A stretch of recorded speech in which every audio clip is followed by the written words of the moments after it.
راه كما كاينين مشاهير غربيين كيعلنوا انضمامهم وولائهم للماسونيه، كاين كذلك مشاهير عرب منضمين للماسونيه ولكن ما كيخرجوش بها للعلن. في نيويورك زرتهم رحت لهم. زرتهم؟ فالفرق هنا بين مشاهير الغرب مثلا كاتي بيري، ليدي غاغا، سنوب دوغ، هادو كيخرج نيشان تيقول لك انا بعت روحي للشيطان. المشاهير العرب ما كيقدرش يخرج يقولها نيشان، علاش؟ بسبب الانتماء ديالو للبلاد ديالو الديني. وعلاش هاد المشاهير هادو كينضموا للماسونيه، او علاش الماسونيه كتعيط لهم باش ينضموا ليها؟ لان اي واحد، اي شخصيه مشهوره وعنده واحد القاعده جماهيريه كبيره، من خلال هذاك الشخص اللي مشهور الماسونيه كتنشر الافكار ديالها لمن لذاك الاشخاص اللي كيتفرجوا في ديك الشخصيه. فدابا السؤال هنا، شنو هي الماسونيه وشنو هي الافكار ديالها؟ فباختصار شديد ومبسط، الماسونيه واحد المنظمه سريه، غتقول كيفاش سريه وكل شيء دابا ولا كيسمع بها وكل شيء عارفها. فالمقصود هنا بسريه هي انها منظمه، الاهداف ديالها، الاشخاص ديالها، الاجنده، المسؤولين، المسيرين ديالها مخفيين ما كيبانوش، يعني كتبقى واحد المنظمه غامضه ولكن عندها اقوى سلطه ونفوذ في العالم. من اغنى اغنياء العالم كاينين في الماسونيه، مثلا عائله آل روتشيلد، بمعنى الماسونيه هي المتحكمه بالعالم والمسيطره عليه. جميل. والهدف ديالهم اجمل من ذلك، يعني الهدف ديال الماسونيه هو نشر الحب والوئام والود والاحترام والاخوه والتضامن، وغادي يديروا عمله واحده، وغادي يديروا دين واحد، وغادي يديروا مليار واحد، وغادي يعيشوا فوق الارض المسطحه بسلام وامان. الله على افكارك الجميله ايتها الماسونيه. يعني الناس بعد اللي متبعين الصفحه ديالنا من شحال هادي، يعني تطرقنا للقضيه ديال الماسونيه والافكار ديالها، ديال المليار الذهبي والجفاف والماء والكهرباء، هادشي كامل هضرنا عليه في الفيديوهات السابقه. يعني الماسونيه باختصار عندها واحد الافكار جد جميله. دير متابعه للصفحه ورجع تفرج في الفيديوهات القدام، راه هضرنا على هذه المواضيع هذه مزيان. دابا ملي عرفنا قليلا عن ما هي الماسونيه، ولكن الاغلبيه دابا حاليا راه كيعرفها، نرجعوا للموضوع ديالنا الاساسي اللي هي الشخصيات المشهوره في الوطن العربي اللي عندها انتماء وانضمام الى الماسونيه. اول واحد واول شخصيه غادي نبداو بها منا والينا في المغرب، رقم واحد بعدا في قناه اليوتيوب والمشهور عندنا في المغرب، سعد المجرد المعلم. في الفيديو ديالو غزالي جميل. هذا الديسك هذا كاينين شي ناس تفرجوا فيه، ولكن كاين دائما نقاد ومحللين شدوا هذا واحد المقطع ديال غزالي ياك وعكسوه، يعني خدموا المقطع بالمقلوب كما كيديروا مع الديسك ديال ليدي غاغا والديسك ديال الاوروبيين والغربيين. المقطع ملي تيقلبوا سمع شنو تيسمعوا مزيان. لوسيفر وينك هادشي اللي سمعوه هما، وجرب انت براسك نيت. زائد الشعار، يعني الرمز ديال دابا الفيديو كليب قبل ما يخرج كتكون عنده واحد التصويره ديال هذه فيها رمز من رموز يعني الماسونيه والتنظيم ديالهم، يعني هادو كيتسموا قرني الشيطان، هذا رمز ديالهم دايروا في الفيديو كليب ديالو هو في التصويره.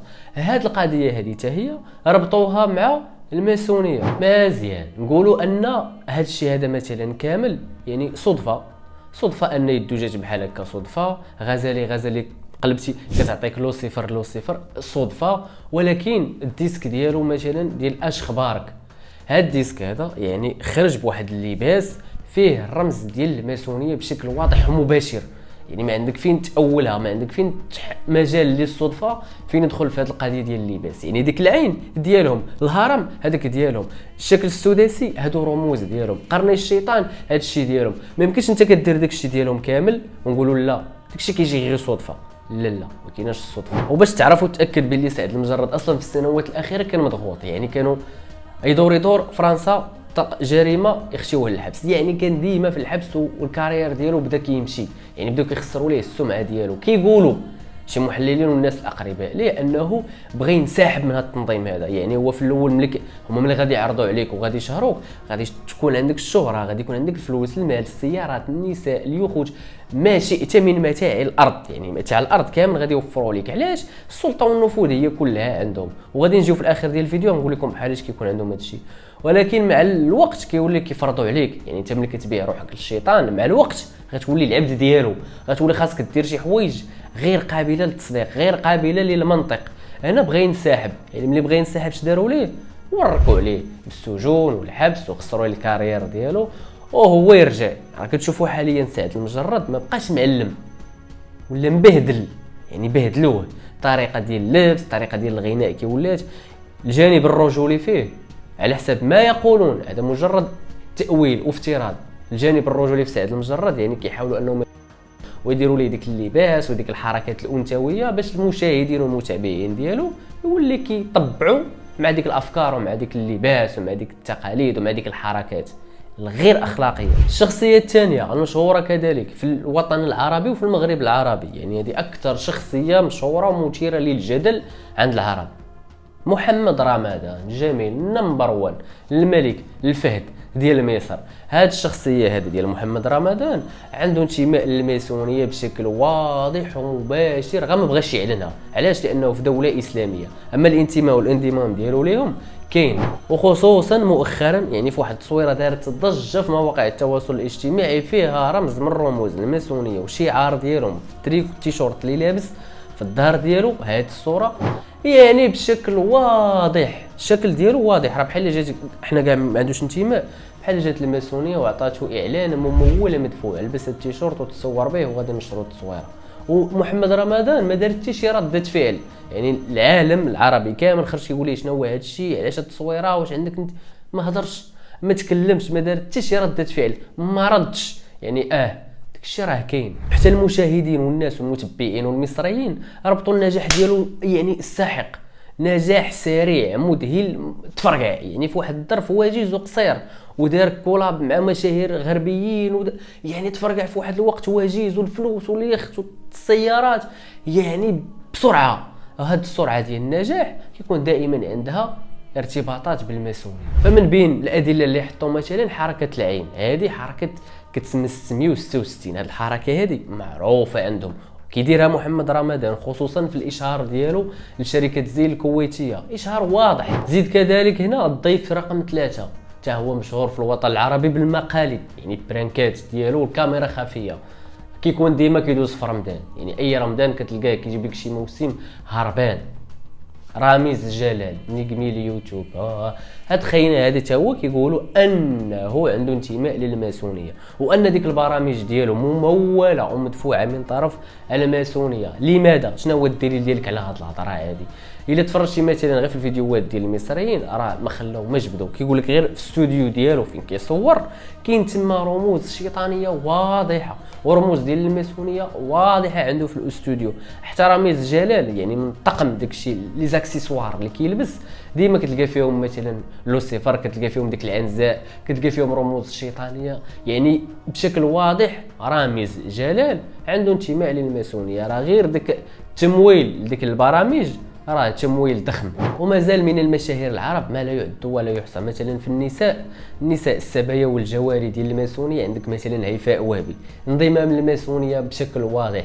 نانسي عجرم مؤخرا خرج لها كاع واحد الفيديو في واحد الحفل يعني حاضرين فيه الماسونيه، حاطين واحد الطبله اكل على شكل راس ديال بنادم، راس ديال بنادم محطوط في الاكل. مريم فارس، بزاف ديال النساء بعدا الانضمام ديالهم للماسونيه اكثر من الرجال، لان النساء يسهل سياقهم وتسييقهم، يعني كيجيبوا امراه كيعطيوها مثلا واحد الشكل ديال الموضه، نساء كاسيات عاريات بحال هكا خرجات. هذه القضيه هذه غادي نهضروا عليها، يعني نفتحوا القوس ونسدوه. كاينه من علامات الساعه الصغرى نساء كاسيات عاريات. الا رجعنا غير الربعينات والخمسينات راه كان عند جميع النساء فوق الارض القضيه ديال العراء او ديك اللباس الغير محتشم، ماشي غير عند المسلمات او العربيات او الخليجيات والنساء فوق سطح الارض، يعني الالمان، الميريكان، البرازيل، ماليزيا، فين ما مشيتي في دول العالم، الصين، اليابان، كان النساء عندهم هذه القضيه هذه ما مزياناش. خص الانسان يتستر في العوره ديالو. جميل، جا هذا التنظيم الماسوني قال لك بحالاش غادي نرجعوا هاد النساء يكونوا كاسيات عاريات. شنو هو القلب اللي غادي نلعبوا عليه هنايا؟ خرجوا شي حاجه سميتها الموضه. جميل، هاد الموضه هذه هي هذيك اللباس مقزب، يعني كما كنقولوا حنايا، ولكن بحالاش غادي يقنعوا النساء يلبسوه؟ بحال اش غادي يديروا هنايا؟ النظام الماسوني غادي يمشي يشد المشاهير، غادي يمشي يشد شي مغنيين مشهورين، شي مغنيه مشهوره، اجي لاله غنديروا معاك تفاوض، غادي تبيعي روحك للشيطان، خذي ما شئتي، خذي اليخوت، الطائرات، السيارات، الفنادق اللي بغيتي، المأكولات، المشروبات، الارض ديالك، ولكن غتلبسي هذا اللباس هذا وغتبقى تبيني في الفيديوهات كليب ديالك. جميل، واضحه. كيجيبوا الشخصيه المشهوره الاولى ياك، شي شخصيه مغنيه كبيره، كيلبسوا هذاك اللباس، كتخرج تغني به. في الاول اول مره غتبان النساء لا اش هذا اللباس، المره الثانيه الفيديو كليب الثاني، الشخصيه الثالثه، الشخصيه الرابعه، مشات 10 سنين، جات 10 سنين اخرى، جاو مشاهيرات جداد جبناهم. مع الوقت ولات هذيك هي الموضه، ولاو النساء طبعوا مع هاد الافكار، ولا ديك القضيه ديال الكاسيات عاريات مساله عاديه، ولات هي الموضه. هاد الشيء هذا كيجي يعني ماشي دقه واحده ولا في عام واحد، شي كيجي على مر سنين، يعني رؤيه مو استقباليه، البعد ديال 70 عام، البعد ديال 100 عام. هاد التطبيع دابا اللي كتشوفوه ديال الالوان، هذه راه غير البدايه ديالو، راه من هنا واحد 200 عام لا بقاو بحال هكا راه غيولي يجي داك الشيء عادي، وماشي غير عادي، يولي داك الشيء هو النورمال، هذيك هي الطبيعه، والعكس ديالها هو اللي ماشي طبيعي.